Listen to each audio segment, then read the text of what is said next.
jamaah salat Jum'ah Masjid Al-Ansar rahimakumullah. Rasulullah sallallahu alaihi wasallam telah menegaskan untuk kita semua, la yudkhilu ahadam minkum amaluhul jannah. Tidaklah salah seorang pun di antara kalian semua masuk surga itu karena amal perbuatannya sendiri. Wala anta ya Rasulullah, tidak juga engkau wahai Rasulullah. Wala ana, tidak juga saya, kata Nabi, illa birahmatillahi ta'ala, kecuali semata-mata karena rahmat Allah subhanahu wa ta'ala. Jadi ini mengingatkan kepada kita semua, walaupun mungkin kita merasa punya akumulasi amal soleh yang sangat banyak, kita tidak bisa takabur, kita tidak bisa sombong, karena bukan karena amal kita yang banyak Allah memasukkan kita ke surga, tapi karena rahmatnya. Selain itu, ini merupakan peringatan bagi kita semua, sebanyak apapun dosa yang pernah kita kerjakan, ketika kita sedia menyadarinya, sedia bertobat, maka pun masih punya kesempatan yang sama untuk mendapatkan rahmat dari Allah subhanahu wa ta'ala. Di satu sisi kita tidak boleh sombong, merasa paling benar, merasa paling Islam, merasa paling suci. Tidak boleh takabur. Di sisi yang lain kita juga tidak boleh putus asa dari rahmat Allah subhanahu wa ta'ala. Ketika kita bertaubat, Allah maha penerima taubat. Maka dalam matan yang lain disebutkan illa bimaghfiratim minallah, yakni surga itu karena ampunan dari Allah subhanahu wa ta'ala. Adanya rahmat kasih sayang Allah, adanya ampunan dari Allah ta'ala. Dan boleh jadi Allah memberikan rahmatnya, ridhonya hanya gara-gara perkataan kita. Nabi sallallahu alaihi wasallam telah bersabda, innal abda la yatakallamu bil kalimah miridwanillahi ta'ala, sesungguhnya ada seorang hamba yang dia hanya berkata dengan satu perkataan saja, yang dengan satu kata itu Allah ridho kepadanya. Artinya orang boleh saja berkata dengan satu ucapan yang dia benar-benar mengucapkan dalam keadaan ikhlas, maka Allah ridho kepadanya dan surga juga untuknya. Namun sebaliknya, kata Nabi, wa innal abda la yatakallamu bil kalimah min sakhatillahi ta'ala, dan sesungguhnya ada juga seorang hamba, dia hanya berkata dengan satu perkataan, tapi gara-gara satu kata itu Allah murka kepadanya dan berakibat neraka baginya. Maka hati-hati dengan kata-kata, falyakul khairan aw liyasmut, ucapkanlah yang baik-baik saja, kalaupun tidak bisa maka diam. Selanjutnya yang berikutnya, begitu pula dengan perbuatan. Kita tidak bisa merasa karena sudah beribadah yang begitu banyak, seolah-olah kita memastikan diri sudah mendapatkan surga Allah Ta'ala, dikarenakan belum tentu. Kita tidak tahu dari amal yang mana Allah ridho dengan kita, dan kita juga sebaliknya tidak akan pernah tahu dari dosa yang mana Allah murka kepada kita. Oleh karena itu Nabi mengingatkan, jika berbuat dosa, fala tanzur ila saghirihi, jangan pernah melihat besar atau kecilnya dosa.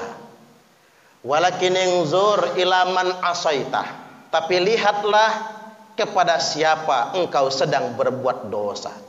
Boleh jadi Allah belum murka kepada seseorang saat dia mengerjakan dosa besar, tapi boleh jadi Allah murka kepada seseorang gara-gara dosa yang dia anggap kecil, yang tahu hanya Allah Subhanahu wa ta'ala.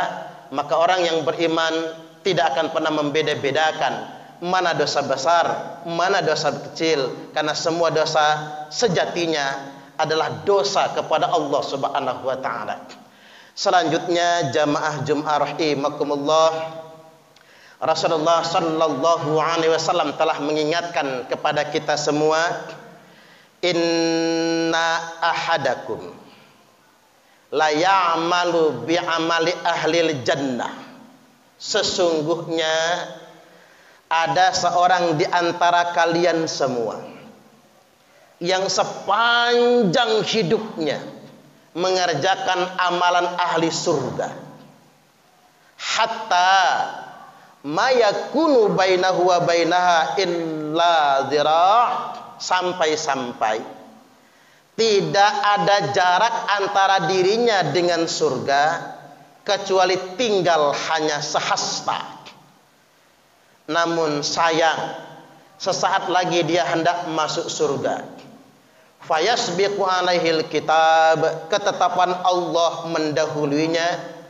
Fayamalu bi'amali ahlin nar fayadkhuluha, dia lalu mengerjakan amalan ahli surga, lalu dia mengerjakan amalan ahli neraka, lalu dia mati masuk neraka. Khotib sederhanakan, ada manusia di dunia ini yang sepanjang hidupnya mengerjakan amalan ahli surga, sampai-sampai tidak ada jarak antara dirinya dengan surga kecuali tinggal sehasta. Tapi sayang, sesaat lagi dia hendak masuk surga, dia kerjakan amalan ahli neraka, lalu dia mati masuk neraka. Siapa orang ini? Sejarah sudah menunjukkan. Ada sahabat Nabi namanya Abdurrahman bin Muljam. Dia hafal Al-Quran 30 juz, tidak pernah tinggal sholat ke masjid, tahajud tiap malam, menghatamkan Al-Quran sepekan sekali dalam sholat tahajudnya. Tapi dia mati dalam keadaan berbuat maksiat, lalu dia masuk neraka. Mengapa bisa demikian? Karena Abdurrahman bin Muljam merasa dirinya paling suci, merasa dirinya paling beriman, lalu gampang mengkafir-kafirkan orang lain. Merasa dirinya paling sunnah, lalu mudah membid'ah-bid'ahkan orang lain. Dan yang sudah sepaham dengan dia dikafirkannya. Akhirnya dia membunuh Imam Ali karamallahu wajhah. Sebaliknya kata Nabi, wa inna ahadakum la ya'malu bi'amali ahlin nar, sesungguhnya ada salah seorang di antara kalian yang sepanjang hidupnya mengerjakan amalan ahli neraka, hatta ma yakunu bainahu wa bainaha illa dhira', sampai-sampai tidak ada jarak antara dirinya dengan neraka kecuali tinggal sehasta. Fayasbiqu alaihil kitab, lalu ketetapan Allah mendahulinya. Fayamalu bi'amali ahlil jannah, dia mengerjakan perbuatan ahli surga, lalu dia mati. Fayadkhuluha, lalu dia masuk surga.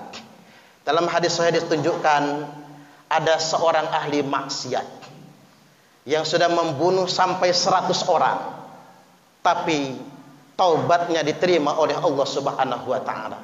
Ada pezina yang taubatnya diterima oleh Allah ta'ala hanya gara-gara memberi minum anjing yang menggelepar kehausan.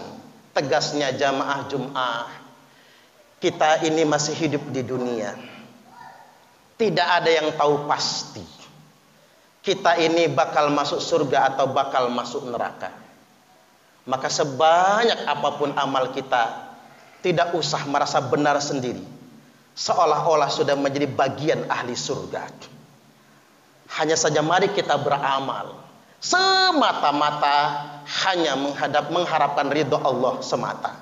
Sebaliknya juga, ketika kita merasa diri kita kotor, ketika kita merasa diri kita banyak dosa, tidak akan pernah tertutup rahmat dari Allah Subhanahu wa taala.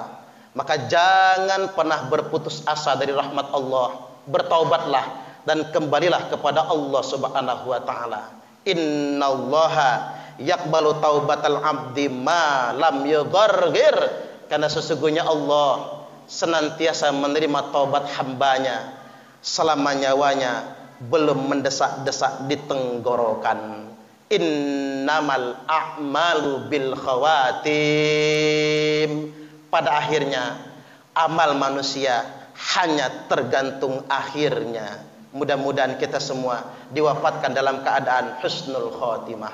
Barakallahu li wa lakum fil Qur'anil azim wa nafa'ani wa iyyakum bima fihi wadh-dhikril hakim wa taqabbala minni wa minkum tilawatahu innahu huwas samiul alim.